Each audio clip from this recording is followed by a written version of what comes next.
We're covering one of the most significant announcements in American space exploration in decades. NASA has officially named the 4 astronauts who will crew Artemis III, the mission that could determine whether human beings ever walk on the moon again. Here's everything you need to know. Why this mission matters. To understand Artemis III, you need to understand the ladder NASA is climbing. The Artemis program is the most ambitious human spaceflight initiative in over 50 years. The goal is not simply to revisit the moon, it's to build a permanent, sustained human presence near the lunar South Pole, and ultimately use everything learned there to send humans to Mars. Each mission is a rung on that ladder. Artemis I, launched in 2022, was an uncrewed test of the Orion spacecraft and the Space Launch System rocket, the most powerful rocket ever built. It succeeded.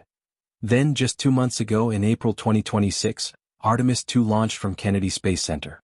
Commander Reed Wiseman, pilot Victor Glover, mission specialist Christina Koch, and Canadian astronaut Jeremy Hansen flew around the moon on a nearly 10-day journey, traveling 252,756 miles from Earth, breaking a distance record that had stood since Apollo 13 in 1970. They splashed down safely in the Pacific on April 10. The hardware was proven. The systems worked. Now comes Artemis III. And its job is harder. What Artemis III will actually do? Here's something that surprises many people. Artemis III will not land on the moon. The mission will remain in low Earth orbit. The plan. NASA's SLS rocket will carry all 4 crew members aboard the Orion spacecraft into orbit. From there, they will attempt something never done before in human spaceflight, docking with a commercial lunar lander. In fact, potentially 2 of them. Both SpaceX and Blue Origin are developing the lunar landers NASA plans to use for future crewed moon landings. Before those landers carry anyone to the surface, they must be tested in orbit.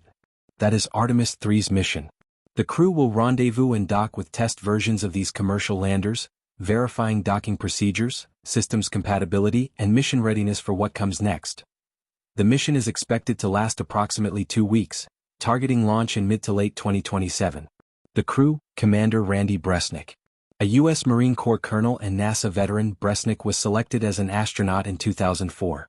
He's the only Artemis III crew member who has flown aboard the Space Shuttle, having launched on Atlantis in 2009. He later completed a long-duration mission aboard the International Space Station. Total time in space, 149 days. At the announcement ceremony, outgoing Artemis II Commander Reed Wiseman symbolically passed a baton to Bresnik.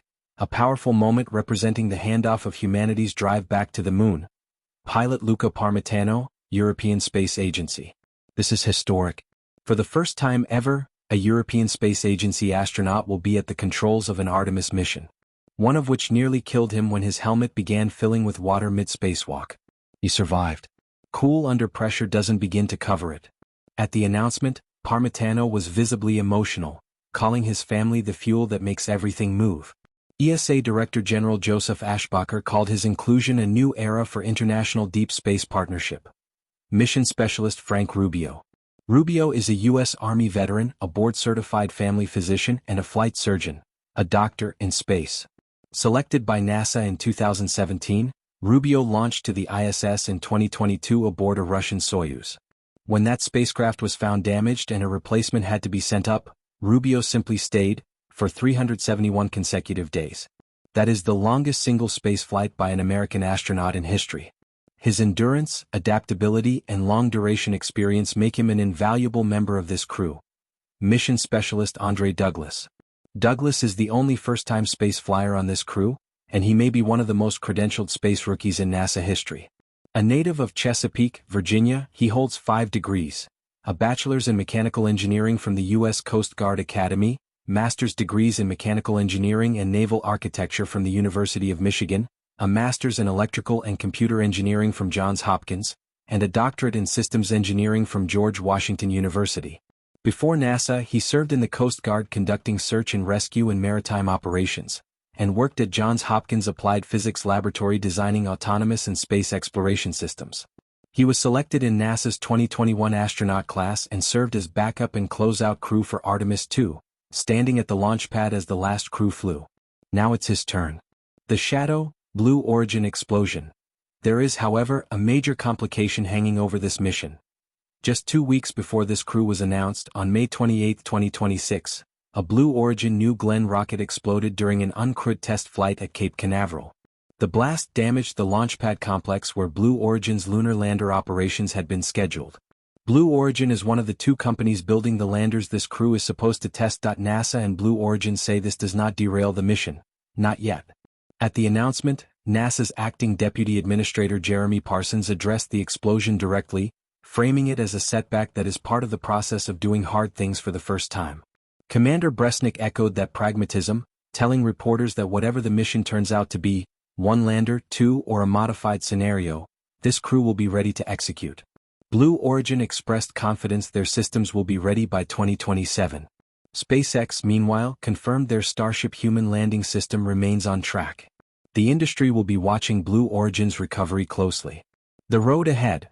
If Artemis III succeeds, it unlocks Artemis IV, the mission currently targeting a crewed landing on the lunar South Pole as early as 2028. That would be the first humans on the moon in over 50 years. The South Pole is not just symbolic. Scientists believe it holds vast deposits of water ice in permanently shadowed craters, water that could be converted into drinking water, oxygen, and rocket fuel, essentially creating a refueling station on the moon and a launch pad for missions deeper into the solar system. Mars, ultimately, is the destination.